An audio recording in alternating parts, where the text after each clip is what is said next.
The first night denied trauma. The young man entered the study and sat slouched in a chair.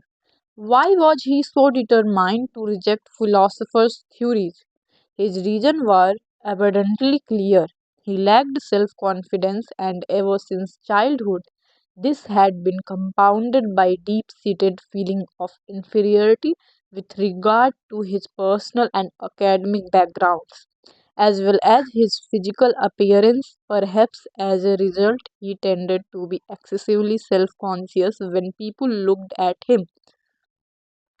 Mostly, he seemed incapable of truly appreciating other people's happiness and was constantly pitting himself to him. The philosopher claims were nothing more than the stuff of fantasy.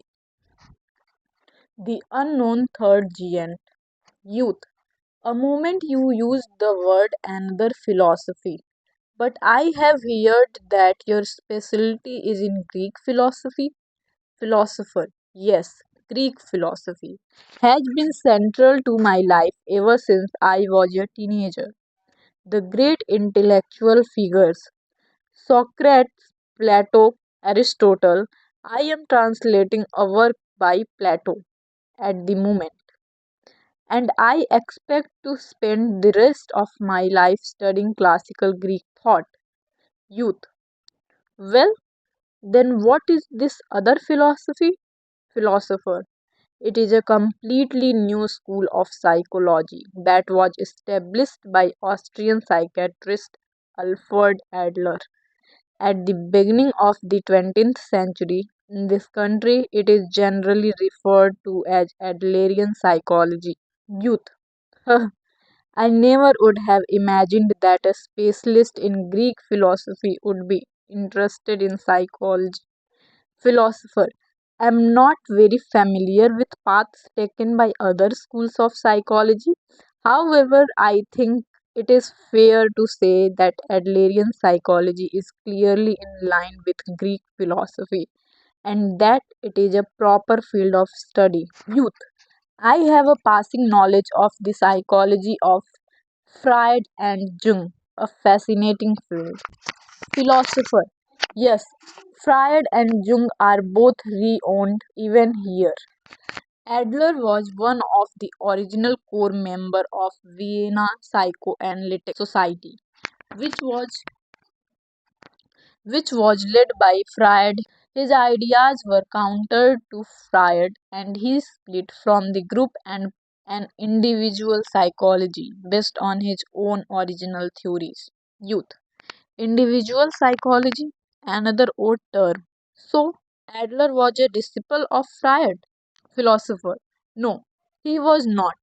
That misconception is common. We must dispel it. For one thing, Adler and Freud were relatively close in age, and the relationship they formed as researchers was founded upon equal footing. In this respect, Adler was very different from Jung, who revered Freud as a father figure. Though psychology primarily tends to be associated with Freud and Jung, Adler is recognized throughout the rest of the world, along with Freud and Jung, as one of three giants in this field. Youth, I see, I should have studied it more. Philosopher, I suppose it's only natural. You have not heard about Adler. As he himself said, there might come a time when one will not remember my name. People might even have forgotten that our school ever existed. Then he went on to say that it did not matter.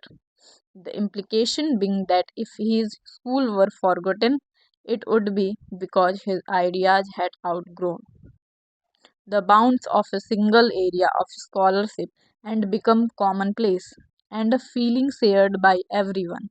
For example, Dale Carnegie, who wrote the international bestseller How to Win Friends and Influence People and How to Stop Worrying and Start Living, referred to Adler as a great psychologist who devoted his life to researching human and their latent abilities. The influence of Adler's thinking is clearly present throughout his writings, and in Stephen Covey's The Seven Habits of Highly Effective People. Much of the content closely resembles Adler's ideas. In other words, rather than being a strict area of scholarship, Adlerian psychology is accepted as a realization, a culmination of truths of human understanding. At Adler's ideas are said to have been 100 years ahead of their time, and even today we have not managed to fully comprehend them. That is how truly groundbreaking they were. Youth. So your theories are developed not from Greek philosophy initially but from viewpoint of Adlerian psychology. Philosopher. Yes, that's right. Youth. Okay, there's one more thing I would like to ask about your basic stance. Are you a philosopher or are you a psychologist? Philosopher. I am a philosopher, a person who lives philosophy. And for me, Adlerian psychology is a form of thought that is in line with Greek philosophy, and that is philosophy youth. Alright, then, let's get started.